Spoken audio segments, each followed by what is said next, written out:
Thank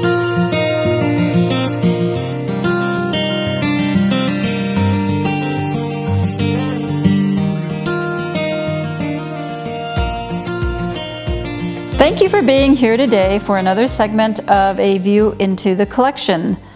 I'm Amy, the Curator of Collections at the Indian Pueblo Cultural Center, and I'm excited to share with you an array of beautifully formed, painted, and decorated Pueblo clay plates.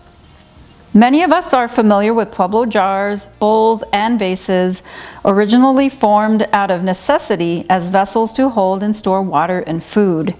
The strength of continuity is consistent in that Pueblo potters still to this day gather the clay and minerals needed to hand coil and paint the vessels. The arc from functional to fine art was gradual and ultimately also necessary. The notion of a dinner plate as an art form is a testament to the creative spirit and long history of a Pueblo potter. Many potters create at the kitchen table. Maybe a mug of hot coffee is nearby, an open window allows a cool breeze into the room, and the sound of the morning's activity quietly enters. Maybe the potter sits down with her already processed clay with the intent to create a specific type of vessel, and maybe a whiff of inspiration blows in through that open window. Whatever path the potter takes, I wonder what prompts the creation of a mostly flat disc onto which a particular design will reside. I know I've mentioned this in previous segments, and it is worth mentioning again. The depth of pottery shapes, designs, clay, and slips utilized by our Pueblo potters are well represented in our collection.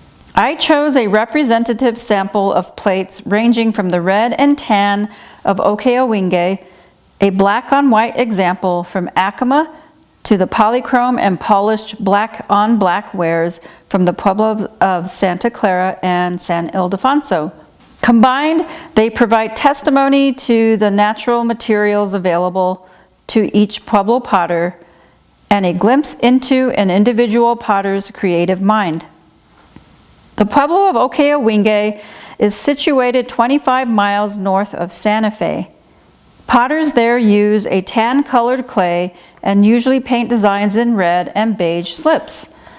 On this first plate is painted a bird design with wings spread wide and its head facing right.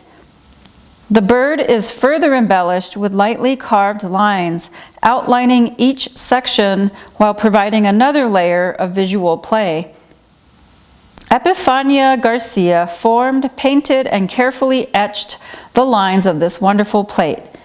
Epifania is the mother of Frances Naminga, who is the mother of Arlo and Michael Naminga, and wife of Dan, all of whom are remarkable artists.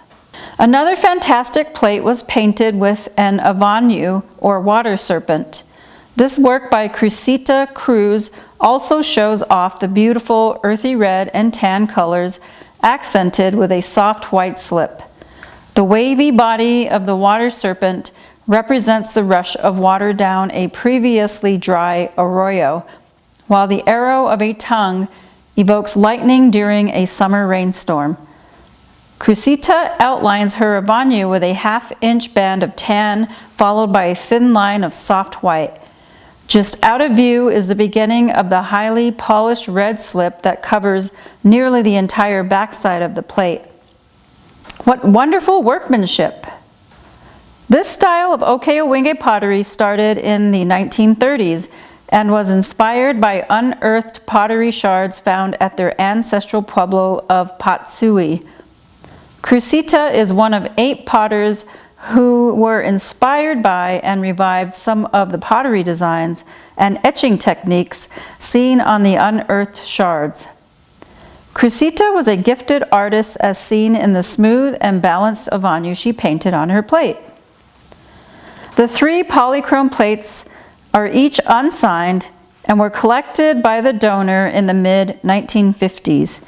Each is lightly incised and meticulously painted with cloud and feather designs with polished red slip on the underside. In 2019, King Gallery's owner, Charles King, developed an exhibition inspired by this period of Okeo-Wingé pottery development. He titled the exhibition Revival Rising Oke-Owenge pottery, 1930s to 1960s. The plates I've shared exemplify this exciting and inspired time at the Pueblo of Oke-Owenge. From Santa Clara, Pueblo, this black-on-black carved plate was created by Ligoria Tafoya. On this plate, Ligoria carved feather and cloud designs circling a disc carved at the center. The carved out areas of the feathers radiate outward like rays of the hot desert sun. Ligoria is the older sister of the well-known painter Pablita Velarde. Ligoria learned the art of pottery making from their grandmother and created mostly black-on-black works in clay. She signed her name on the bottom of her plate. Flora Naranjo of Santa Clara, Pueblo, painted a highly detailed Avanyu on her plate. This polychrome wonder features a polished red Avanyu accented with beige, tan, and a pink-hued slip surrounding a 6-petaled floral element. She took the time to add menacing teeth to the Avanyu and lines and dots to the figure, creating a vibrant and dynamic work. Hers is an excellent example of utilizing a plate made with clay as a canvas. She signed her plate on the bottom as well.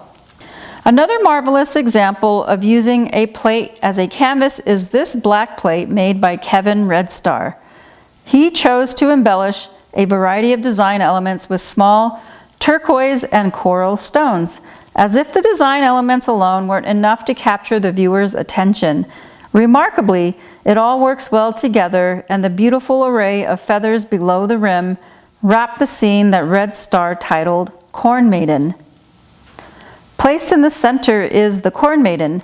She holds corn cobs in one hand and a bowl filled with cornmeal in the other. To her right stands a healthy corn stalk. Surrounding the Corn Maiden are several geometric designs representing rain, rain clouds, storm clouds, the sun, and mountains. Redstar is from the Crow tribe of Montana. Though he is not a Pueblo artist, he was influenced by his time spent in Santa Fe at the Institute of American Indian Arts and many years living in Pueblo country. Redstar is more known for his acrylic on canvas paintings depicting his Crow culture and heritage. The 4 plates formed and designed by Hopi potter Preston Duayeni display an ethereal quality. Thin-walled and elegant, each is a physical representation of simplicity and restraint. His use of different colored clays lends his palette choice another layer of otherworldliness. Add to that the silver inlay and his signature shifting sand design, an element so subtle yet enticing, he achieves a sophisticated and modern look. His plate, formed out of a lovely white clay, not only highlights the shifting sands, but the 3 silver inlays cast from cuttlefish bone near the top also mimic the wavy sands design. I love the juxtaposition of his large white plate with the smaller black micaceous plate, also with the shifting sands design, but accented with a single coral stone. Together they evoke a night and day desert landscape. The small micaceous plate exhibits simplicity at its finest. Dropped in the center is a silver inlay disc like a planet amongst glittering stars. Lastly, Preston's micaceous plate places emphasis on symbols related to water with a frog at the heart of the design. His thinly formed plate is delicately painted with tadpole and dragonfly figures, nimbly circling a prominent frog, centered with respect and symbolizing the importance of water in a desert landscape. San Ildefonso Pueblo potter John Gonzalez crafted this remarkable plate utilizing his careful and precise etching technique to form 4 cocopelli figures standing between 4 sets of feather designs. He polished the feathers and cocopelli figures to a high sheen, leaving the etched areas a matte tan color with flecks of mica. If those eye-dazzling elements weren't enough, the inclusion of the turquoise stones complement and enhance the overall look. Well-known and distinguished potter from San Ildefonso Pueblo, Maria Martinez, crafted this beautifully polished black plate. Celebrated for her exceptional works in clay, her steady handiwork shines through on this remarkable plate. Pueblo potters use small, flat stones from rivers and streams to create what eventually looks like a shiny glaze. But don't be fooled, as these Pueblo pottery plates with a shine are all stone polished by hand. She signed the plate on the bottom, Maria Povica. Povica is Maria's Tewa name, which means water lily. Her plate was made in the mid-1950s. Over her career, Maria first worked with her husband, Julian. After he passed away, she worked with her daughter-in-law, Santana. Later, she worked with her son, Popovi Day. This polychrome plate was formed by Maria and the designs painted by Popovi Day. He painted feathers spreading from the center design, consisting of a spiral and stylized clouds. Etched on the bottom are their names, Maria and Popovi, with the date, which is July 1966. To conclude this segment, I chose this wonderful medium-sized plate by Acoma Pueblo potter Emma Lewis Mitchell. On it, she very carefully painted 8 rabbits in the mimbre style. Each is placed around a single white orb that acts like a moon upon which the rabbits dance. The figures are so exact and similar as if she used a stencil to apply each rabbit. Her use of negative space is stunning. I'm always amazed by a potter's steady hand when painting precise and thin lines. Emma's mother is the renowned Acoma Pueblo potter, Lucy M. Lewis. Emma's fine polishing of the white slip is more visible on the back side of the plate, where she also signed her name. A typical plate is a handy and useful dish at a breakfast, lunch, and dinner table, though the plates presented here serve as a canvas for lovely designs and other embellishments. Our modest collection of plates revealed an assortment of sizes, clays, and artistic output.